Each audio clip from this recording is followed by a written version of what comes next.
Boker Tov, nous sommes le 18 avril 2021, c'est l'heure du premier journal d'information en direct de Jérusalem sur Radio Kalita.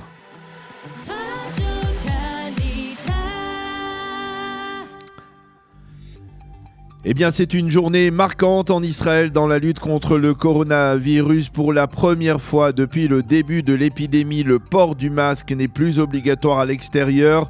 Et ce, depuis hier minuit. Et pour la première fois depuis le début de la crise, les écoliers et lycéens israéliens reprennent leurs cours normalement, sans capsule et 6 jours par semaine.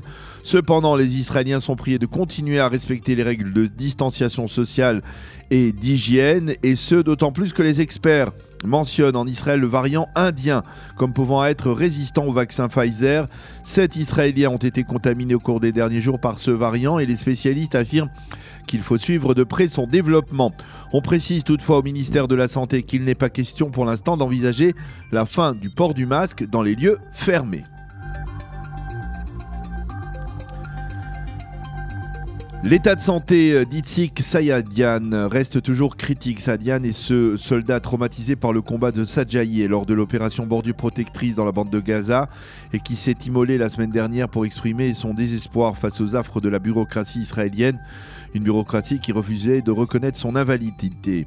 A noter que l'association des handicapés de Tsahal organise aujourd'hui un rassemblement de protestation en face du ministère de la Défense à Tel Aviv avec pour slogan « Nous ne laisserons pas les blessés sur les champs de bataille ». Au même moment où à peu près, le ministre de la Défense Benny Gantz doit se rendre justement au siège de la commission qui détermine les pourcentages d'invalidité pour les soldats ayant été blessés physiquement ou moralement au combat. Un mot de politique, les tractations en vue de la formation d'un gouvernement de droite piétinent actuellement. Motif, Bezalel Smotrich, le leader du sionisme religieux, refuse de céder aux pressions du Likoud qui, on le sait, souhaite le voir accepter le principe d'un soutien, même de l'extérieur, de la liste islamiste Raham. Face à cette opposition farouche de Bezalel Smotrich, Yair Lapid donnera aujourd'hui une conférence de presse durant laquelle il devrait présenter le gouvernement d'union nationale qu'il entend former si Binyamin Netanyahou devait échouer dans sa mission, un gouvernement qui rassemblerait la gauche israélienne, le centre et également les partis Aminad de Naftali Bennett et Nouvel Espoir de Gideon Sa'ar. Le Premier ministre Binyamin Netanyahou a, je vous le rappelle, jusqu'au 5 mai prochain pour tenter de former sa propre coalition. Vendredi, M. Netanyahou a appelé Gideon Sa'ar à revenir dans les rangs du Likoud, mais cet appel est resté pour l'instant lettre morte du côté de Gideon Sa'ar. Et puis au sein de l'autorité palestinienne, on commence à s'inquiéter de plus en plus sérieusement des risques de victoire du Hamas lors des élections législatives prévues pour le 22 mai prochain. De plus en plus de voix se font entendre dans l'entourage de Mahmoud Abbas afin que ces élections soient reportées.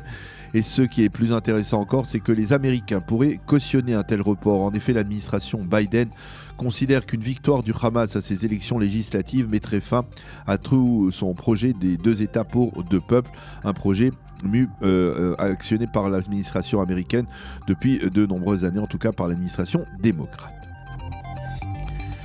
Et puis émotion en Israël après un cas tragique de négligence meurtrière. Mercredi soir au Shri Deri, une jeune Israélienne de 25 ans a fêté l'indépendance dans un restaurant kasher, Bassari, dans lequel elle avait été serveuse auparavant.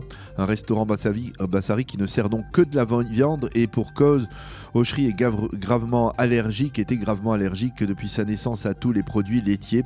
Elle a commandé un dessert qui aurait dû être parvé, neutre, mais dès qu'elle a commencé à l'avaler, elle s'est étouffée. D'ordinaire, elle porte sur elle une seringue qui neutralise l'effet des produits laitiers, mais ce soir-là, elle ne la portait pas sur elle. Elle s'est rendue à l'hôpital, mais très vite son état s'est dégradé et elle a succombé. Ses obsèques ont eu lieu vendredi. Le restaurant a été fermé. Il semble qu'un employé soit allé chercher par erreur une crème laiteuse pour les desserts, car la crème habituelle parvée était terminée. La police enquête sur cette triste affaire. C'est la fin de ce premier journal d'information sur Radio Kalita.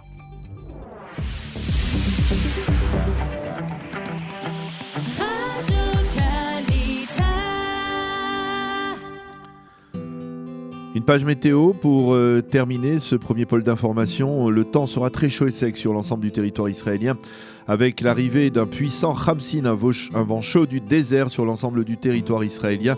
Les températures seront très élevées, 35 degrés à Jérusalem, 31 à Tel Aviv et 38 degrés à Eilat.